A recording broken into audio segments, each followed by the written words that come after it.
नमस्ते दोस्तों, आज हम बात करने वाले हैं एक बहुत ही कॉमन प्रॉब्लम के बारे में जो कि नी से एसोसिएटेड है।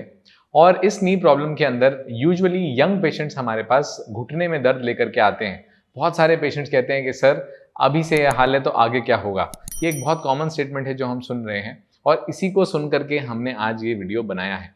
दोस्तों बताना चाहूँगा, ये जो कंडीशन है जिसके बारे में आज हम बात कर रहे हैं इसे बोलते हैं कॉन्ड्रोमलेशिया पटेली, या ये एक बहुत कॉमन कॉज है एंटीरियर नी पेन, यानी कि घुटने के आगे की तरफ पाली की हड्डी की तरफ दर्द महसूस करना, थकान महसूस करना घुटने में और भारीपन महसूस करना, लॉस ऑफ फ्लेक्सिबिलिटी जैसा महसूस करना। तो ये सभी पॉइंट्स हैं जहां पर पेशेंट्स हमारे साथ इन प्राइमरी कंप्लेंट्स के साथ आते हैं और इनको सिंगल नी या दोनों नीज के अंदर ये प्रॉब्लम रहती है। दोस्तों बात कर रहे हैं हम आज एज ग्रुप 25 से 35 साल के बीच में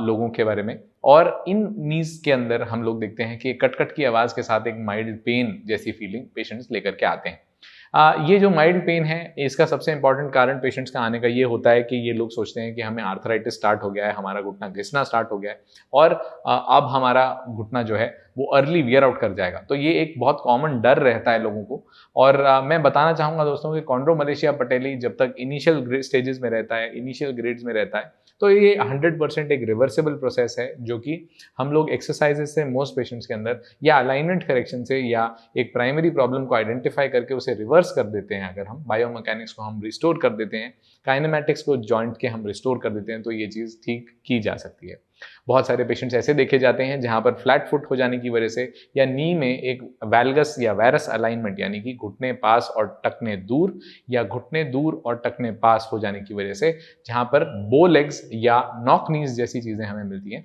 वहां पर भी हम कॉमनली इन पेशेंट्स के अंदर नी पेन को देखते हैं।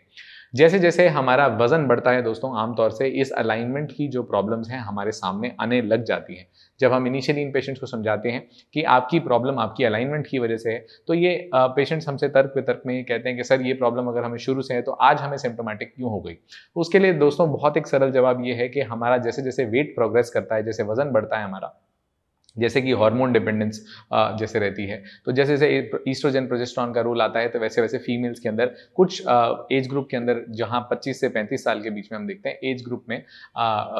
वजन बढ़ता है। और इसी के साथ साथ हमारी सेडेंट्री लाइफस्टाइल होती चली जाती है। एक्सरसाइजेस पे हमारा जो रोजमर्रा की लाइफस्टाइल के अंदर जो हमारा टाइम है, जो हमारी प्रायोरिटी है, वो धीरे धीरे कम होती चली जाती है। तो हम देखते हैं कि मांसपेशियां जो हैं, जो जोड़ का पावर हाउस है, जो जोड़ को संभाले हुए हैं, वो मांसपेशियां कमजोर पड़ जाती हैं और इन्हीं की वजह से ट्रैकिंग, यानी कि पाली की हड्डी सांतल की हड्डी के अंदर जिस रूप में ट्रैक में चलती है वो बेसिकली थोड़ा सा गड़बड़ा जाता है। और लंबे समय में आते हुए जब ये ट्रैकिंग ऑफ रहती है, यानी कि एक तरफ को घिस करके चलती है पाली की हड्डी, तो इसके पीछे कुछ कार्टिलेज की सॉफ्टनिंग को हम लोग महसूस करते हैं, जो कि पेन की तरीके से या लॉस ऑफ फ्लेक्सिबिलिटी की तरफ की तरीके से हमारे सामने आती है।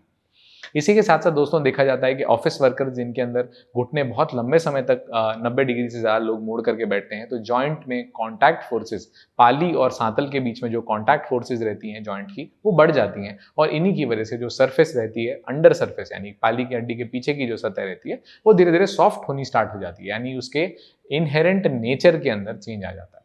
बताना चाहूंगा दोस्तों कि इनिशियल ग्रेड ऑफ कॉन्ड्रोमलेशिया के अंदर, जहां ग्रेड 0, जहां ग्रेड 1, जहां ग्रेड 2 के बारे में हम बात करते हैं, वहां पर थिकनेस ऑफ द कार्टिलेज, जो यहाँ पर चौड़ाई है, थिकनेस है, गर्थ है कार्टिलेज की, वो करीब करीब सेम रहती है, पर उसकी कार्टिलेज की जो नेचर है वो इनिशियली वो बलून करनी या वो सॉफ्ट होनी स्टार्ट हो जाती है। ये कुछ हद तक स्टेजेस रिवर्सिबल हैं, जहां पर हम पेशेंट्स को कहते हैं कि अगर वो अर्ली ऑन इसको पिक कर लेते हैं और स्क्वाट्स करना, लंजेस करना, वेटेड स्क्वाट्स, वेटेड लंजेस करना और स्टेयरकेस यूज करना या आलती पालती बहुत लंबे समय बैठना और उकड़ू बैठना अगर अवॉइड करते हैं, तो ये सिम्टोमेटिक से एसिम्टोमेटिक जल्दी बन जाते हैं। इस स्टेज का जो इलाज रहता है, इस परेशानी का जो इलाज रहता है, वो बायोमैकेनिकल डिस्टर्बेंस का रिवर्सल है बेसिकली। तो वो थोड़ा सा टाइम कंज्यूमिंग प्रोसेस रहता है, जहां पर हम इनिशियली उसे आइडेंटिफाई करते हैं, फिर उसे करेक्ट करते हैं और धीरे धीरे जो हमारी कार्टिलेज है वो सॉफ्टन से वापस धीरे धीरे अपनी नेचर को रीगेन कर लेती है। कॉन्ड्रोमलेशिया बेसिकली आर्थराइटिस या पटेलोफिमोरल आर्थराइटिस का एक प्रिकर्सर है और जैसे जैसे कॉन्ड्रोमलेशिया अपनी स्टेजेस के अंदर आगे प्रोग्रेस करता है, जैसे कि ग्रेड 3 से ग्रेड 4 की तरफ जाता है, तो हम कहते हैं कि ग्लोबल लॉस ऑफ कार्टिलेज या एक global softening of cartilage basically रहती है। ग्रेड 3 और ग्रेड 4 से रिवर्सल एंटायरली पॉसिबल नहीं है, पर मोस्ट ऑफ द पेशेंट्स अपनी एक्टिविटीज़ को, लाइफस्टाइल को मॉडिफाई करके, एक्सरसाइजेज रूटीन के अंदर इंक्लूड करके, अपना वेट रिड्यूस करके, नीज की अलाइनमेंट को ठीक करके, अपने फ्लैट फुट की अलाइनमेंट को ठीक करके इन पेन्स से काफ़ी हद तक अपना जो है छुटकारा पा सकते हैं। कहने का मतलब है कि ये कंप्लीटली हो सकता है एसिम्प्टोमेटिक ना हो ग्रेड 3 और ग्रेड 4 के पेशेंट्स के अंदर, but symptomatically it becomes quite lot better अगर हम समझ पाएं कि ये प्रॉब्लम क्यों हो रहा है, इस प्रॉब्लम का बेसिक कॉज क्या है और हम उसे करेक्ट कर दें। तो दोस्तों बताना चाहूँगा, कॉन्ड्रोमलेशिया पटेली के पेशेंट हमारे पास टिपिकली यंग रहते हैं, यंग फीमेल्स जो कि 25 से 35 के बीच में होते हैं, और वो हमारे पास एक कंप्लेंट लेकर के आते हैं कि सर घुटना मोड़ करके रखते हैं तो घुटना सीधा करते हुए दर्द होता है। अगर घुटना सीधा रह जाए तो जब हम उसे मोड़ना स्टार्ट करते हैं तो इनिशियल जो मूवमेंट है उसके अंदर हमें पेन महसूस होता है। इसके अंदर एक बड़ा टिपिकल साइन है दोस्तों जो कहा जाता है, दैट इज कॉल्ड मूवी गोर साइन, जहां पर एक कंस्ट्रेंट स्पेस के अंदर हम घुटना मोड़ करके बहुत लंबे समय तक रहते हैं, और जब हम एकदम से खड़े होते हैं 1 से 1.5 घंटे के बाद तो हमें एकदम से घुटना स्ट्रेट नहीं होता और हमें अपनी पाली की हड्डी के अंदर, घुटने के अंदर कुछ स्टिफनेस 5 से 10 कदम के लिए महसूस होती है, जिसके बाद वो ऐसे गायब हो जाती है जैसे कभी थी ही नहीं। तो दोस्तों ये इनिशियल साइंस हैं कॉन्ड्रोमलेशिया के, जो अगर अपन रीड कर पाएं या हम लोगों को पता लग जाए तो हमें इसके लिए कुछ करेक्टिव मेजर्स लेने चाहिए। इन्हीं पेशेंट्स के अंदर कटकट की आवाज़ें जो कि पेशेंट्स को डिस्टर्ब करती हैं, कटकट की आवाज़ें अगर सिम्टम्स नहीं देती, पेन नहीं है कटकट की आवाज़ों के साथ, तो कई बार ये माइल्ड क्रेपिटस बहुत सारे पेशेंट्स के अंदर नॉर्मली भी एग्जिस्ट करता है। This is because of mild minor biological aberrations, जो कि बनावट के अंदर जो हमारे स्ट्रक्चरल डिफॉर्मिटीज रहती हैं उसमें थोड़ा बहुत एब्रेशंस रहते हैं, उसकी वजह से कई बार स्नैपिंग साउंड या टक टक की आवाज़ या घिसने जैसी एक फीलिंग बेसिकली हम महसूस कर पाते हैं।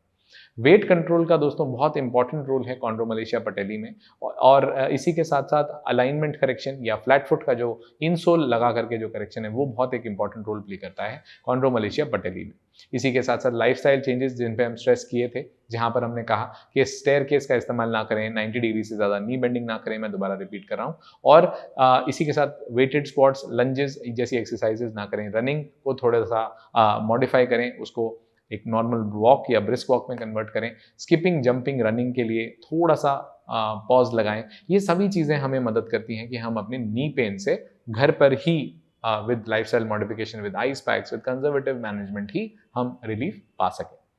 तो दोस्तों उम्मीद करता हूँ कॉन्ड्रोमलेशिया पटेली और आर्थराइटिस के बीच का डिफरेंस आपको थोड़ा बहुत आज समझ में आया होगा, और उम्मीद करता हूँ कि आप अब अपने नी पेन को ठीक करने में थोड़े से सजग हो गए होंगे। और अगर आपको ऐसा लगता है कि इसके बावजूद, इन चीज़ों को देखने के बावजूद, करने के बावजूद भी आपका नी पेन ठीक नहीं हो रहा है, तो डेफिनेटली अपने एक ऑर्थोपेडिक सर्जन से अर्ली ऑन परामर्श लें और अपना नी पेन का जो कॉज है, एंटीरियर नी पेन का जो कॉज है, उसको डिलीनिएट ज़रूर करें। बहुत सारे कॉजेज ऐसे रहते हैं जो कि एक छोटी सी मॉडिफिकेशन से ही ठीक हो जाते हैं। ज़रूरी नहीं है कि आपका डॉक्टर आपको सर्जरी बताने वाला है, इसलिए डरिए मत और अपने ऑर्थोपेडिक सर्जन से परामर्श ज़रूर लीजिए। नमस्ते।